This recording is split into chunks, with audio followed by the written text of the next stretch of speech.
Okay, cool. Hi, I'm Chris. I'm at NVIDIA.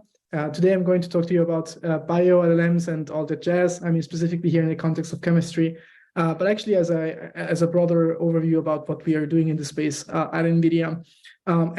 These slides are, thankfully, I had Andrew Costa, who is on holidays today, help me out with creating the slides, and Misha is on the call as well. So if you have any questions, he's a research engineer, and it's much of the work that I'm going to talk about today.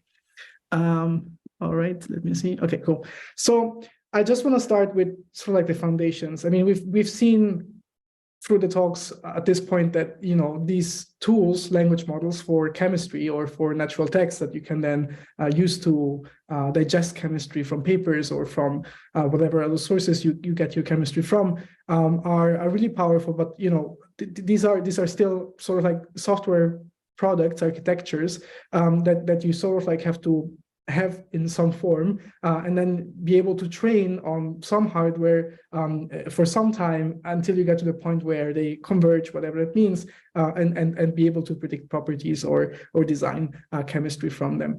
And so really what NVIDIA did in this space, and I think it's quite a little bit understated, is we really put a lot of effort since the beginning on trying to create software tools for people to actually go out and train language models for their particular tasks and their particular data sets.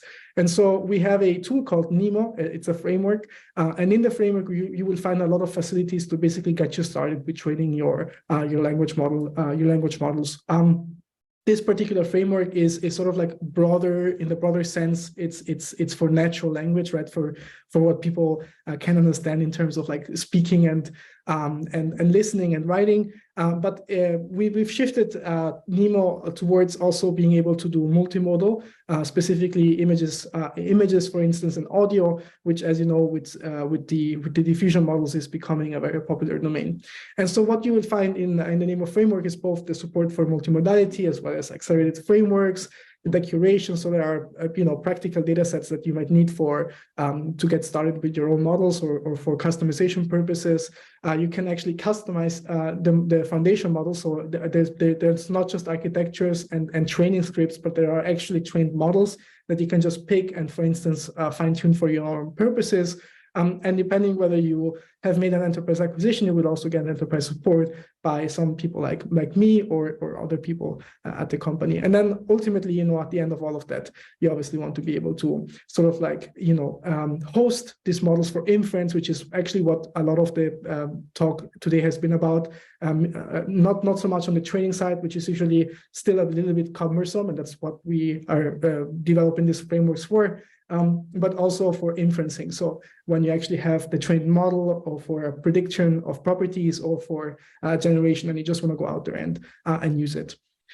All right. And so from a language modeling perspective, we really cover a sort of like the most talked about frameworks, talked about architectures, apologies, in the space with NeMo. So for instance, we have BERT, which is, you know, one of the original language models in the space, transformer models with an encoder-only architecture, or GPT-3, which is a decoder-only architecture, or G5, which has both an encoder and a decoder. And so really you can go and write, or train a model which does whatever you see in the literature today, whether that is for generative purpose or for discriminative purposes. You can go out there, train your own model. Again, you can pick the models which are in the model zoo, or you can just fine-tune them for your own purposes. All right, and as I said, we also have image models, interestingly. So you can train your own diffusion models for images. There are a couple examples of our own. Actually, there's a service that was just recently announced where you can do inferences on trained diffusion models that have been trained by internally at NVIDIA, and that we are making available for people through this service. Right, and so one of the big advantages of NeMo is that you get the many ways of doing efficient training for these large architectures. I mean, it may sound not obvious because sometimes in the chemical and in the biological space, we're still in the billion parameter models, and we consider those to be huge. But in the NLP space, these are actually small models at this point. But if you're really going into like hundreds of billions of parameters or trillion of parameter models, for languages or whatever else you are actually dealing with, you need to start to be able to distribute the training, whether that is on nodes or sorry, on a single node on multiple GPUs, or on multiple GPUs across different nodes, right? So, for instance, the ChatGPT wasn't trained on a single GPU; it was trained on hundreds, I think, if not thousands of GPUs, which were spread across many different nodes. And so, what we want to make sure is that if people come and with their own training needs, they can just get started and say, okay, I really want to train a large language model on chemistry, and I want to be able to do that on all of these 16 GPUs I have spread across 2 nodes or 3 nodes. So that is something you can absolutely do, and you cannot just again spread the training of the data, but you can spread the training also of the model itself, because sometimes the models don't fit into the memory of a single GPU either, because they become so big. Right, and so this is all open source and available. So you can really just type NeMo not on Google, type it on ChatGPT to get a better understanding of what it actually does. And it would potentially also give you a link out, especially if you use Bling, to the GitHub repository where you can read up on it in natural language. And then we also have a container on NGC, which is our way of packaging software, Docker containers. You can just go there and download the container and deploy it locally. All right, but obviously we're here for another topic, which is not just language modeling, but it's chemistry and biology. Again, as I mentioned, I come from more a biological background, so I'm going to try to make justice to the work that my colleagues did. And the first example that I'm going to talk about is MegaMolBart. So this was a collaboration between some of our engineers and research scientists with scientists from AstraZeneca, trying to answer the question, can we train an encoder-decoder architecture for the prediction of chemical properties as well as for the generation of new chemistry? And so just briefly, this language model was trained on Zinc 15 on a superpod architecture, which is a really large supercomputer type of architecture where you have a lot of different DGXs connected with very high bandwidth networking, and basically just to try to get the absolute best out from a training effort that you potentially could. And so the teams, they trained various sizes of models to basically see how can we push the envelope of predictability as well as of generability, I guess, with these networks on the decoder side. And so, as I mentioned earlier, this is a encoder-decoder architecture, meaning that you can both, let's say, create representations for some input molecules that you have, as well as decode those representations back into molecular structures as represented in SMILES.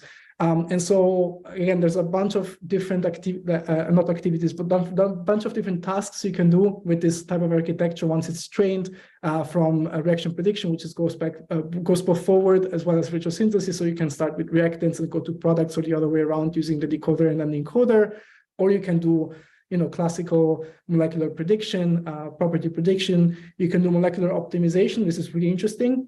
So you can, encode a specific molecule and then try to somehow tweak that representation, which is a latent representation that the encoder that is between the encoder and the decoder, and try to tweak that in order to get different versions of that molecule out that may be different and optimized for something. And similarly, you can just de novo design molecules by just prompting the decoder for particular new properties, for particular new molecules.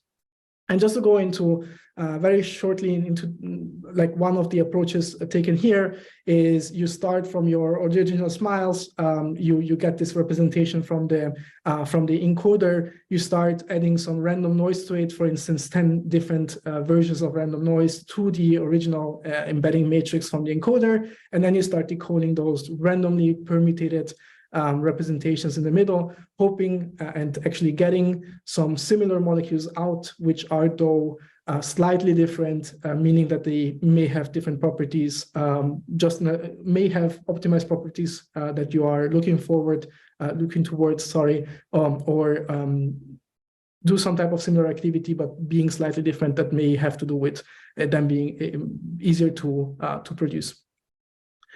And so there were a bunch of different metrics that were used to evaluate MegaMolBart.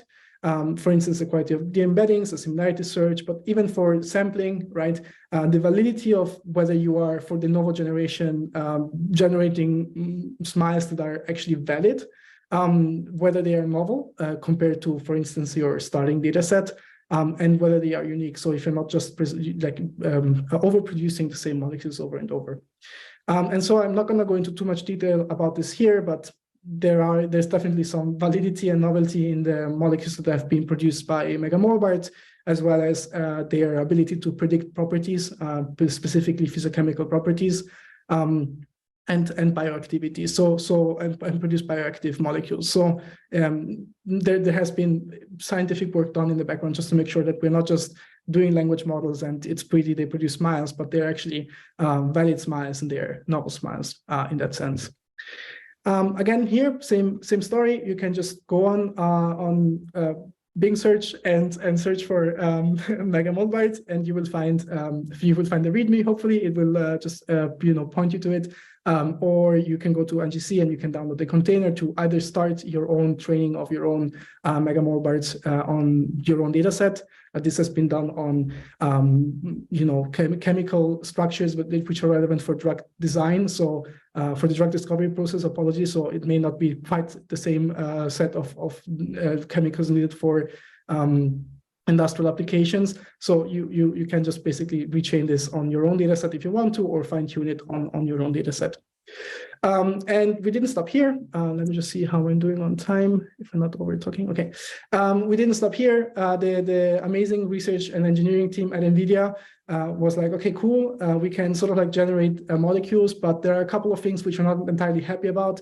So for instance, if you want to decode, so you have the encoder and the decoder, if you just want to decode new molecules, you can only do so in the constraint of the length of the encoded sequence, right? So you would encode molecules which are always of the same length. So you will have to play around with the representation that you pass through the decoder in order to get different molecules that maybe have similar properties of different lengths. And so this was something that the team perceived as a challenge to be able to solve, as well as there are other architectures out there. Why don't we go and try to see if we can optimize some of these training steps. And so MolMIM, which has been recently preprinted and has also been accepted for a workshop at ICLR, is basically substituting the encoder part of BART, which was the encoder which was used in MegaMolBart, with a perceiver encoder.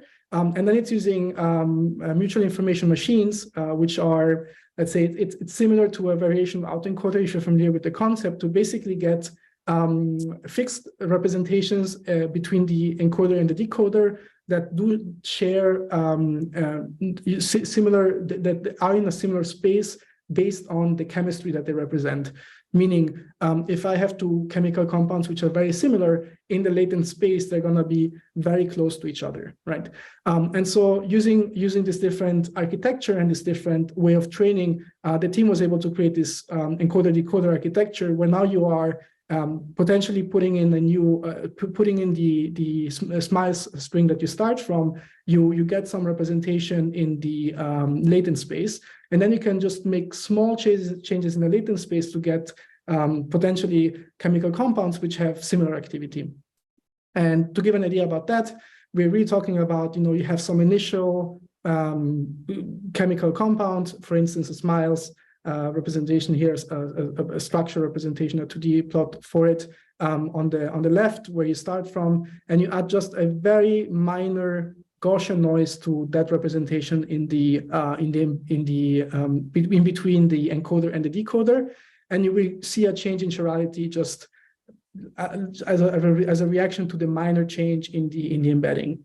But if you do some more changes to that, so that's the graphs on the right, so from C to E, you will see that those larger changes may lead to substitutions of single atoms. And really, the more you change the representation, which is just by adding noise, for instance, or by basically walking from the point where you are in the latent space, the more the chemistry will actually change. So it's quite interesting because you can do this very fine-grained optimization of your initial chemical sequence. And that's not all of it. I've talked about chemistry now. This is a hackathon for chemistry, but this is a boom in biology in general, the application of language models for biology. As I mentioned, I come from biology, so together with the lab that I was in at before, we produced some of the first language models for protein sequences. There's language models for nucleotide sequences at this point, and clearly there's language models for chemistry, for SMILES. So what we're trying to offer through this new package that we call BioNeMo is really optimized training workflows, optimized inferencing workflows for applications in biology or chemistry, so both on the SMILE side, for instance, or on the protein side.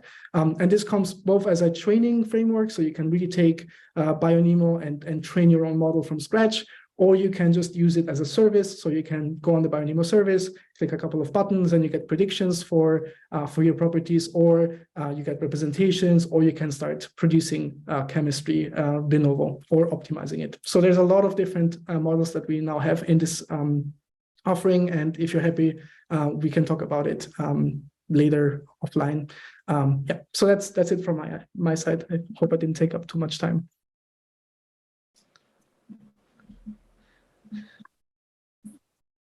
Oh, that was great, Chris. Thank you for sharing. So I think we had a question that might also be relevant for you. I see it was asked to Kevin and Andrew, but you know, what we've seen today especially is, you know, there's a lot of tools proliferating. There's lots of APIs. How do we make that tenable for folks in the community to use? I think it really depends. It is often difficult at the beginning. So what Andrew was talking about, to me, it sounded a lot like what was happening in biology about 2 years ago.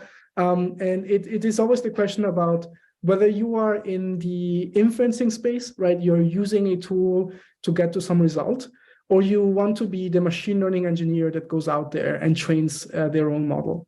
We are trying to close the gap with, for instance, tools like BioNeMo, so that even if you aren't the deepest machine learning engineer, but you just want to train your own model, or you want to fine tune it for your own properties, you can go out there and do it relatively easily speaking. But from an inferencing perspective, I think there still is a very large amount of possibilities that you have. Of course, what I was mentioning with the service aspect of BioNeMo that we're offering, we're hoping to also capture a little bit of that demand. In a sense, people come and say, you know, I just want to create a predictor for my chemical property, or I want to generate new chemistry. So we're trying to address those questions, but I don't think that there is a one solution fits all. We're trying to generalize as much as we can, but there are always going to be some special cases. So the best way probably to do it is, at this point, still come and ask us, or you know, us, I mean, not just me, but everyone here in the room, for the particular way of thinking, what your problem is, what would be the right approach to go with. And I know it's difficult to navigate the space of tooling. I've been there. Yeah, I wouldn't know where to point people to be honest, in a very just go there. That's always going to have the answer. Probably what Andrew said earlier, Bing may actually have those answers for now.